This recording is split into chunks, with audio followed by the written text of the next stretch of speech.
but this is still progress. So for those of you who've been following around at home, Auto Aimers is the team that knocked out Extermination, one of the 4 Western teams to make it into the bracket stage. All Western teams going down in round 2. But, I mean, after these games, you'll understand why. Like, I mean, not an easy feat. If you talk to just about any Western team, you will see that Extermination, not a pushover team by any means, nor were in any of the other 3 that made it this far into the tournament. So you really have to give credit to all these Japanese teams just coming out and absolutely killing it. They are really practiced on the mode splat zones, and it really shows in these tournaments. Absolutely. Cross rocking his famous not perfect gear. You see a lot of hex gear, a lot of perfect gear. Cross not about that, but I think we're about ready to start. And we are going to be going in here, starting off with splat zones, of course, on Bluefin Depot. Of course, Bluefin being a one-zone map, you really just have to play to the strengths of your weapon. If you're a long-range weapon, stay up on that upper elevation. Snipers can do a lot of fantastic things on this map. They can even pick other snipers off from the other side. I see we have a Slosher, a Zimmy, and another E-Leader on the other team, so we're definitely going to be seeing some E-Leader duels. And then these other weapons like the Slosher are going to be on the ground, sort of in the midst of things, trying to get things started for their team early. Yeah, and I see that Auto Aimer's sending 3 to the opposite zone side. It's always interesting to see the counterbalance of how these teams send their players at the start to get that first rush. Is Cross going ahead and getting picked off there, but he does manage to get a trade as well. 9-6 going down to the sniper. But it's always interesting to see how teams use that flanking capabilities of the ramps to see how they just kind of mount their assaults on the zone. And that was a great kill by the Slosher. You saw him he didn't have any ink to maneuver around, and he just had that little patch on the wall, but still he was able to climb up, get a quick burst bomb slosh kill right before he went down. So you can see him go down there again to a burst bomb by the other Slosher. So you're going to be seeing that engagement a lot. Those 2 Sloshers going at it. Yeah, and we are seeing the traditional Slosher here, the vanilla Slosher, using that Ink Strike burst bomb for that burst cancel. A lot of times you'll see the Deco with the popularity of the wall Kraken combo, but not so much in this mode. Is AA finally going to put that penalty on, get something started here. Not going to be able to get the kill on the Zinc Mini though, unfortunately. Battle between the Zimmy and the Dynamo in the zone at the moment. Yeah, it's really interesting when teams are running really similar weapon comps like this, who is going to end up winning most of these battles. The Slosher seems to be winning most of their duels, but if they can't beat out these other weapons, then it isn't going to make too much of a difference. And it looks like Don Patch got a really good start, so they're going to have to come around and see if they can pull off a different strategy, because what they've been using so far hasn't been working. Yeah, Cross going to be able to get a nice double there. Does go down here to the E-Leader, but they are going to be able to get control of the zone here, start chipping away at that giant lead that they lost there from that opening engagement, and hey, looking okay at the moment. Yeah, because each team for Japan only has to play on splat zones for a tournament like this, they can really practice strategies well, because they only have to worry about 16, I think, different map and mode combinations. So you can really start to sort of make yourself out a path that you want to go with for your team. You say, oh, I want 2 to go onto the right side and 2 to go over to the left. So you can really be a lot more versatile and a lot more knowledgeable about each of the different maps going into a tournament like this one. Absolutely. There's a lot to be said for the specialization that can come with splat zones, or any mode for that matter. But right now, Cross in a really, really bad position. Going to need some help from his teammates. Trying to hang. Okay, finally is going to let that Ink Strike rip. Going to go down. Let's see if they can get something off. Going to able to stop the counter, but not able to get the zone quite yet. Went down for each team. Rushing back to the middle. And it's really been an uphill battle for Auto Aimers. They've had just a tough time even getting onto that left-hand side of the zone. There's always someone either trying to flank around or that's bothering them on the other side of the map when they're trying to get to the zone. So that echolocator helped out a lot, and now I think they're starting to finally blaze a bit of new ground here. Yeah. Oh, and that was a really important snipe, because I think Cross was about to board that wall and go after that sniper, but the sniper with that preemptive kill saying, nah, man, stay down there, die.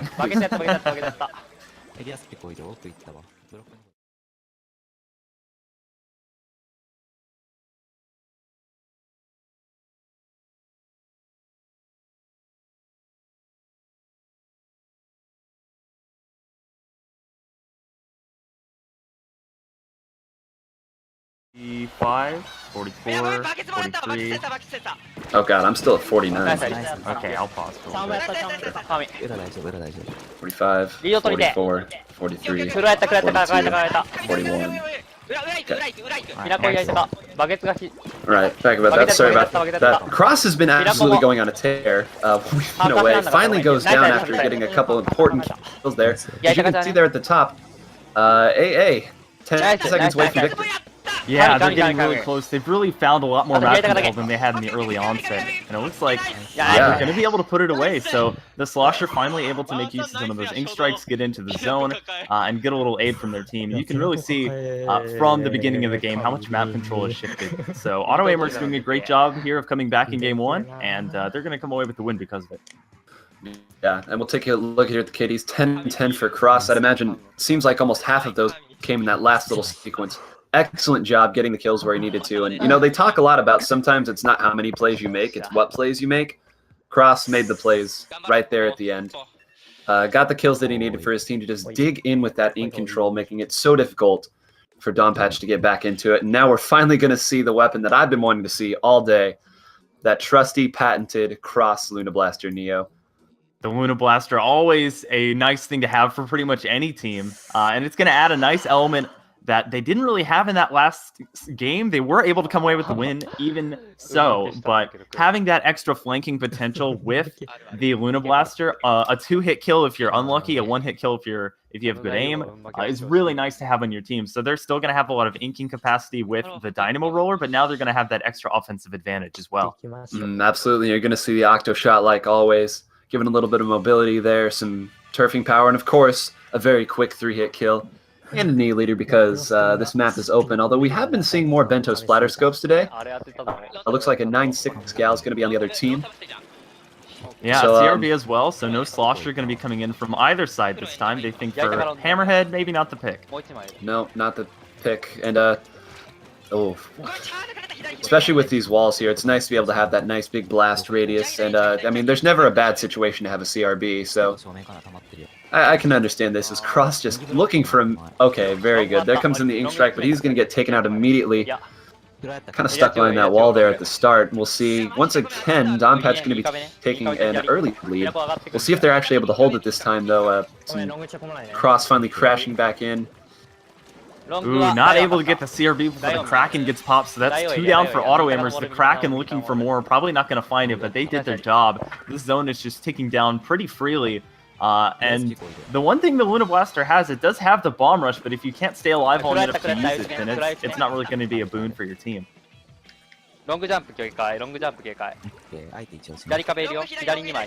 Yeah, right now, finally, okay, Auto Aimer's finally able to get a little. Cross can pick up this kill, which he's not able to. What a snipe. That's huge. Cross was really the only offense they had going at that time. He might have been able to carve out something on the left there, but he does get taken out. He's going to rush back in, try to help out his teammates. They've got 2 on the right, 1 forced to shift back to the middle. Right now, they're just trying to find their footing at that point.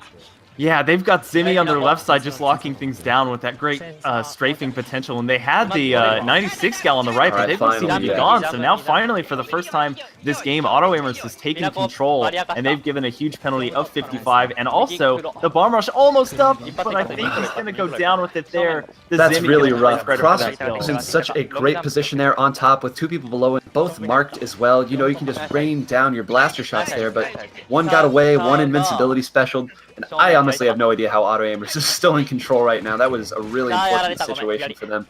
This sniper, yeah, Cross again going to go down too. So that's 2 down for Auto Aimers. The sniper getting a nice kill there with the help of those burst bombs. The zone is going to be lost. Will they actually take control of it though? Not even halfway through the game yet though. So this is a very fast-moving game. The Zimi going to put some poison, as they say, onto Cross, and he's going to have to back off at least for the moment. You know, one of the most important things here, just on a micro level, is you know, how you play with map. You know, you can hop up to the other team's side playing the walls. If you play this map too straightforwardly, you're gonna get beat. Like right there, Cross just waiting, and again the Kraken. It seems like every time he's about to get killed, he has Kraken. But the way that you play the walls in this map is so important. Cross finally gonna rain down some bullets and rain down some bombs as well. Gonna take the zone back, and looks like he's not gonna be able to pick up a kill there. I think his teammate picked it up. And finally, Auto Aimer's now gonna not really spawn camp, but they're gonna go with some of that aggressive defense, as they say. Yeah, they caused a 3-down situation there, and with the help of that bomb rush, they've really established map control here on this bottom elevation. The echolocator going to help out even more. Just trying to get some indirects off. That's all they need. It both scares away the enemy team, and it keeps that zone ticking down. So you can see that danger sign flashing above the heads of Don Patch, and they're really going to need to fix it here. Absolutely, they are more than happy to just trade bullets back and forth right now. They know that they have the zone. Clock's still ticking. Zimmy finally going to take out Cross with that bubble, but that bubble may have been popped a little bit too early. I don't know if he's going to be able to stay alive long enough to get the zone. Down to 8 seconds, not really 7, enough map 6, control to push 5. in. And wow, once again, after being down at the start and having trouble finding their footing, Auto Aimers, AA just finds a way to come back, grab control, and just hold it, not let go. That was masterfully done.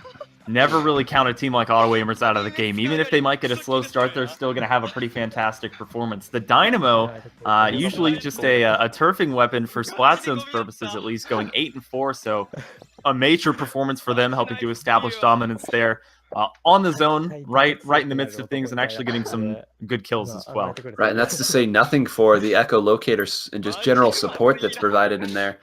A lot of times you'll see Cross with one of the higher kill counts being that Luna Blaster, but looks like the Dynamo did its job there, did some heavy lifting.